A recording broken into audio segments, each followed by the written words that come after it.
I had an affair with my sister's husband and said, "I always get what I want." She attacked me. I got her arrested, then lost everything: job, family, friends, inheritance. Affair partner vanished. She moved on. I'm 31 and completely alone.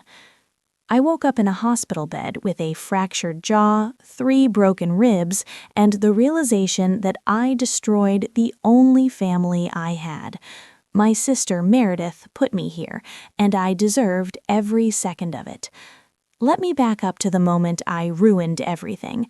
Not the affair itself, that started 6 months ago. I mean the moment I got cocky. The moment I thought I could rub it in her face and walk away untouched. "You know, I always get what I want," I told her. We were at our parents' house for Sunday dinner. Meredith had just asked me point blank if something was going on between me and her husband, Beckett. I could have lied, should have lied, but I was high on the power of it, the thrill of taking something that was hers. So I smiled and said those words. The look on her face should have warned me, but I'd spent 28 years being the pretty sister, the fun one, the one who always got the guy, the job, the attention. Meredith was the responsible one, the one who married her high school sweetheart, had 2 kids, lived in the suburbs, did everything right. And I convinced myself she had it too easy, that she didn't appreciate what she had. So I took it. Beckett and I started sleeping together last summer. He came to fix my sink, some favor Meredith had asked him to do because that's what she did. Took care of everyone, including her disaster of a baby sister. He was there for 3 hours. We talked, laughed, and I saw the way he looked at me, like I was exciting, like I was an escape from his boring, predictable life. I told myself it was harmless flirting, then it was just 1 kiss, then it was 1 night, then it was 6 months of hotel rooms and lies, and me convincing myself I wasn't doing anything that wrong, because Meredith had always had everything, and I deserved this. I ignored every red flag about Beckett, the way he talked about Meredith like she was a burden, the way he never mentioned his kids unless he had to, the way he'd cancel on me last minute and I just accepted it because I was the side piece, not the priority. I told myself we had something special, that eventually he'd leave her for me. God, I was stupid. That Sunday dinner, Meredith had found something. I don't know what, a text maybe, or someone saw us, but she knew, and instead of handling it quietly, instead of lying and protecting myself, I got arrogant. You know, I always get what I want. Meredith stood up from the table, our parents, our aunt, our grandmother, everyone just staring. "Say that again," she said. Her voice was so quiet. I didn't mean..." I started to backtrack, suddenly realizing I'd gone too far. "You're sleeping with my husband." Not a question, a statement. Beckett was there too, sitting right next to her. He went pale, started to say something, but Meredith held up her hand. She was looking at me like she'd never seen me before. "How long, Peyton?" "It's not what you think. How long have you been fucking my husband?" I'd never heard her curse before, never seen her anything but calm and composed. Our mother made a shocked sound. Our father stood up, confusion all over his face. 6 months, Beckett said. The coward actually admitted it, trying to get ahead of it. But Meredith, it didn't mean anything. She came on to me. I watched him throw me under the bus in real time, the man I'd risked everything for, who I convinced myself was in love with me, was already rewriting history to save himself. "She came on to you?" Meredith repeated, still that scary calm voice. "For 6 months and you just couldn't help yourself?" "I made a mistake. You made a choice. You both did." She turned back to me. "You looked at my life, my husband, my family, and you decided you wanted it. Just like when we were kids and you took my toys, my clothes, my friends. but this time you took the wrong thing." "I'm sorry," I said, and I meant it. Seeing her face, seeing the devastation I caused, the high of winning evaporated, and all I had left was the crushing weight of what I'd done. "You're not sorry. You're sorry you got caught." She picked up her purse. "Kids, get your stuff. We're leaving." Her daughters, 8 and 5, had been in the other room watching TV. They came running, asking what was wrong. Why was everyone upset? Meredith just took their hands and started walking out. That's when Beckett grabbed her arm. "Meredith, please, we need to talk about this." She jerked away from him. "Don't touch me. Don't ever touch me again." "Daddy, what's happening?" her oldest, Piper, asked. I watched Beckett's face crumble, watched him realize what he'd just lost. "Baby, Daddy made a big mistake." "We're leaving," Meredith said again, pulling the girls toward the door. Our father finally found his voice. "Meredith, wait. Let's all calm down and talk about this like adults." "Talk about what, Dad? How my sister has been sleeping with my husband for half a year? How everyone in this room is going to tell me to forgive her because that's what we do. We forgive Peyton because she's the baby, because she doesn't know better, because she deserves to be happy too." The accuracy of that hit everyone because it was true. I'd spent my whole life getting away with things because I was the youngest, the one who needed protecting, the one who got second chances.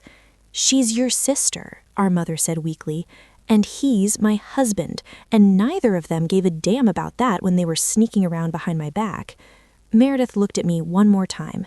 "You always get what you want. Fine, you can have him. You can have the man who cheats on his wife with her own sister. You can have the guy who just threw you under the bus to save himself. You won. Congratulations." She left, just walked out with her daughters, and I heard her car start up and drive away. The room erupted, our parents demanding answers, our aunt crying, Beckett trying to explain, to minimize, to make it sound like I'd seduced him, like he was a victim, and me sitting there realizing I just blew up my sister's life for a man who didn't even have the decency to defend me. I left that dinner and went home, spent the next 2 days waiting for Meredith to call me, to scream at me, to do something, but there was nothing, just silence. Then Beckett showed up at my apartment.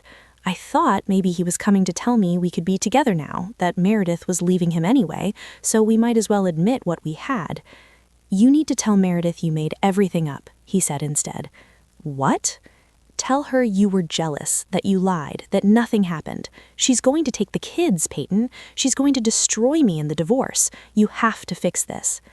I stared at this man I'd thrown away my relationship with my sister for.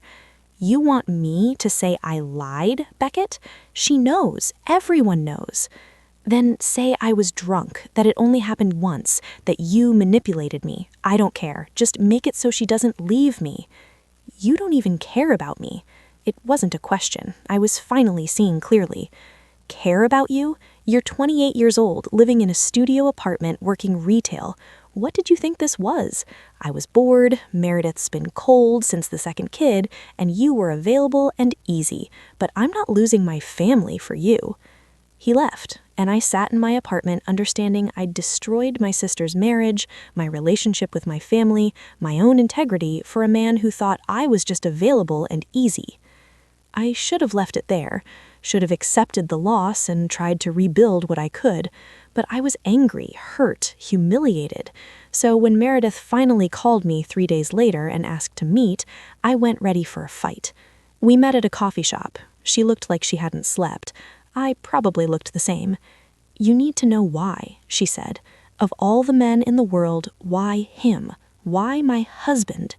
And instead of being honest, instead of admitting I was jealous and selfish and wrong, I doubled down. Because I could. Because he wanted me. Because maybe if you'd been a better wife, he wouldn't have looked elsewhere. I watched something break in her eyes. The last bit of love she had for me, the last thread of our sisterhood, snapped.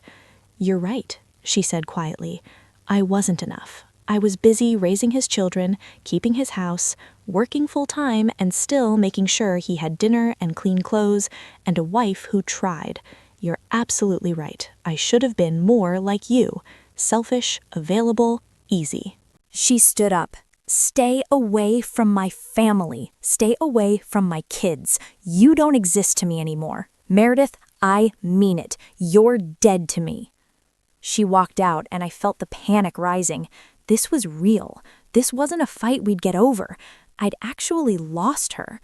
I tried calling. She blocked my number. I went to her house. She changed the locks and Beckett was gone, his stuff in boxes on the lawn. I tried talking to our parents. They told me to give her space. 2 weeks later, I saw on Facebook that Meredith had filed for divorce, full custody. Adultery cited. Beckett's affair with her sister, documented with text messages I didn't know she'd recovered, was now public record. My phone started blowing up, friends asking if it was true, coworkers who'd seen it, family members disgusted with me. I lost 3 friends in 1 day, people who'd known both of us who couldn't believe I'd do something like this. I went to my parents' house to explain, to try to make them understand. Meredith was there with a lawyer. She's been harassing me, Meredith told them, showing up at my house, calling from different numbers. I want it documented. Harassment. I'm trying to apologize. I don't want your apology. I want you to leave me alone. You are sisters, our mother pleaded. You can work through this. No, Meredith said firmly, we can't. What she did isn't something you work through. She made her choice, now she has to live with it. That's when I snapped, when I said the thing I can never take back. You're acting like I killed someone, so I slept with your husband. Get over it. Maybe if you weren't so boring, he wouldn't have needed someone else.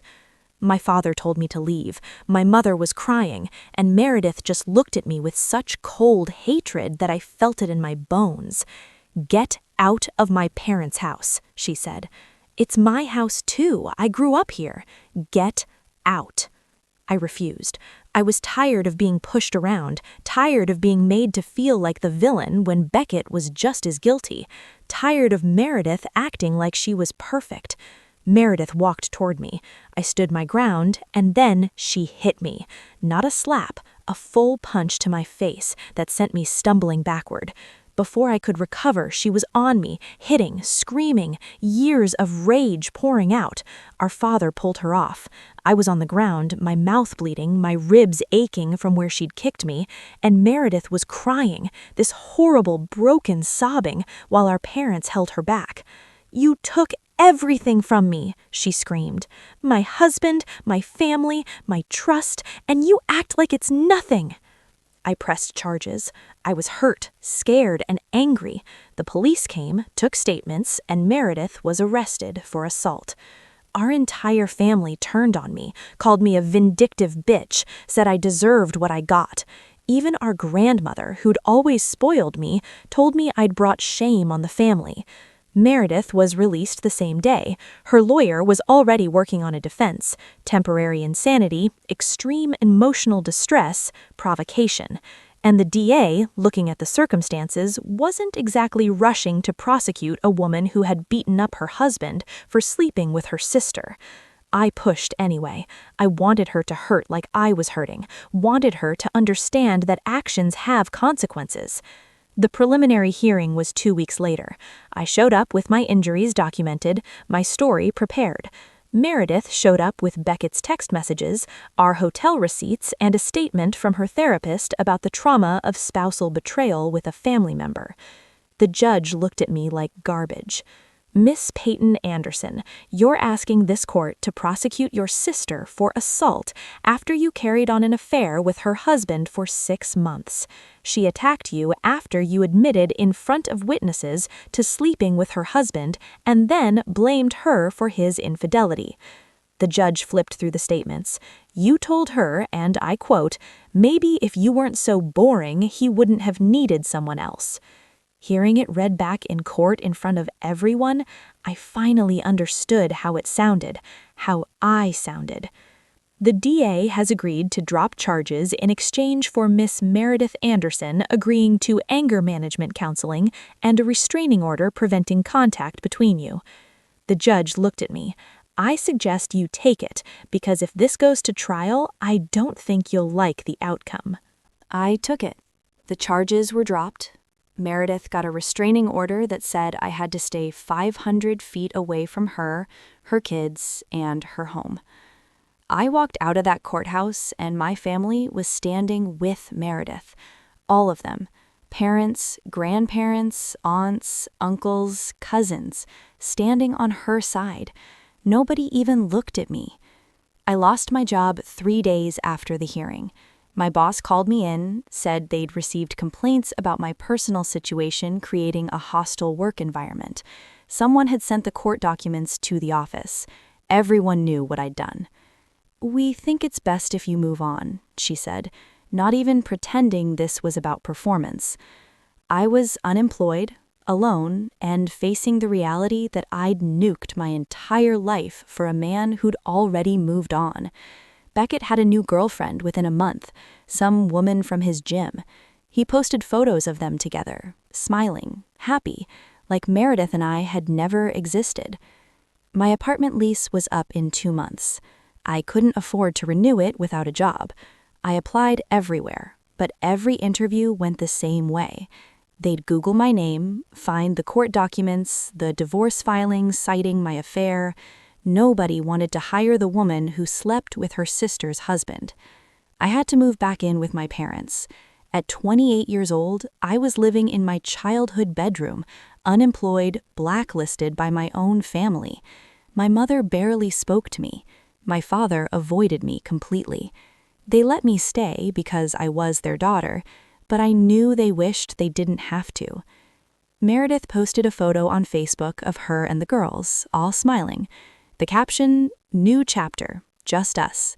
She looked happy, free, like cutting me out of her life had been a relief. I tried to reach out, sent a letter to my parents' address asking them to give it to her. It came back unopened. I made a new social media account to message her. She reported it, and I got banned. I saw her at the grocery store once and started to approach. She pulled out her phone and called the police, reminding me about the restraining order. I was a ghost to her, completely erased.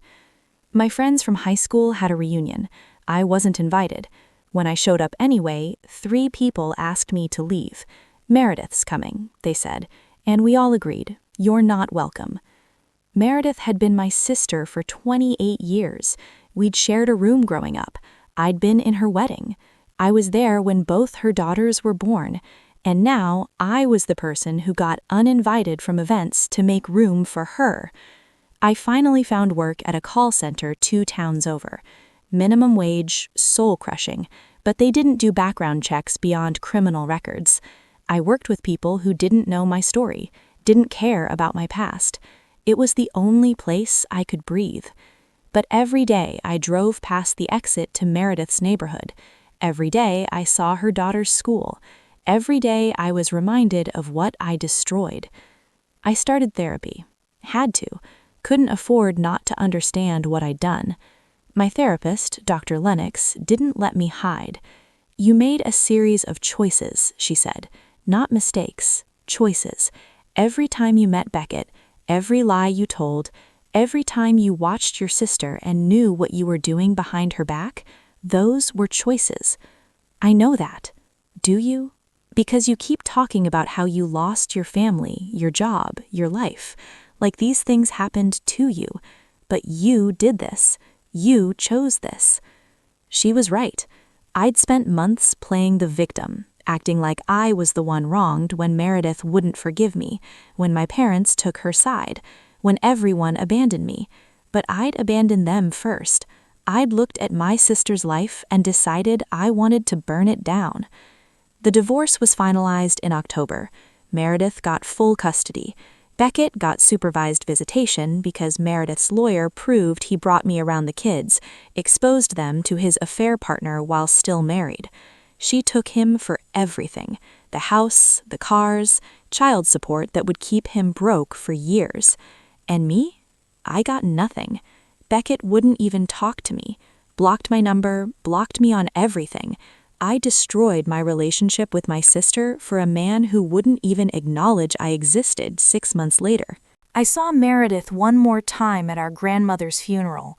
I stayed in the back, kept my distance because of the restraining order, watched my family comfort her, watched her daughters cling to her, watched my parents stand with her while I sat alone in the last row.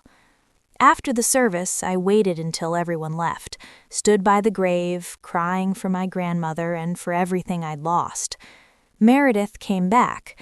Maybe she forgot something, maybe she wanted a moment alone. She saw me and froze. "I'm not violating the order," I said quickly. "I was just leaving." She didn't say anything, just stared at me with those cold eyes. "I'm sorry," I said. "I know it doesn't matter, I know you'll never forgive me, but I need you to know I'm sorry. I was selfish and cruel, and I destroyed the best thing in my life because I thought I deserved what you had." "You're right," Meredith said quietly. "It doesn't matter. I miss you. I miss the girls. I miss being part of the family. You made your choice. I know, I thought maybe someday." "There's no someday, Peyton. You didn't just sleep with my husband, you mocked me for being a good wife, you blamed me for his cheating, you pressed charges when I finally broke after months of holding it together for my kids. You showed me exactly who you are. People change. Maybe they do, but I'll never know if you did because you're not part of my life anymore. You're not my sister. You're just someone I used to know who hurt me worse than anyone ever has." She walked away. I watched her get in her car and drive away, and I knew that was the last conversation we'd ever have. I lived with my parents for 8 months before I could afford my own place again, a studio apartment in a bad part of town, but it was mine. I worked my call center job, came home, slept, repeated. No friends, no family, no life. My mother died last year, heart attack, sudden, devastating. At the funeral, I sat with distant cousins I barely knew. Meredith sat with our father, her daughters, the family that mattered. I was tolerated, not welcomed. Our father died 3 months ago.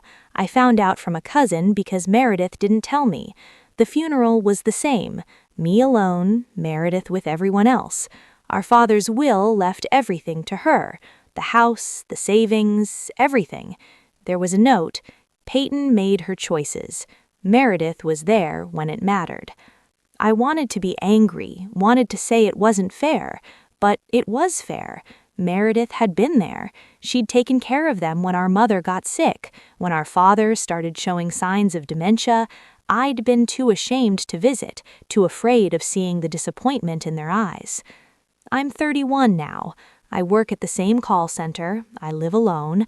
I haven't been on a date in 2 years because every time I try, I have to explain why I'm not close with my family, why I have no friends, why I'm starting over at 31 like I'm 22. I saw Meredith at the store last month. She was with someone, a man, laughing at something. I saw her daughters were there too. Teenagers now, beautiful and happy.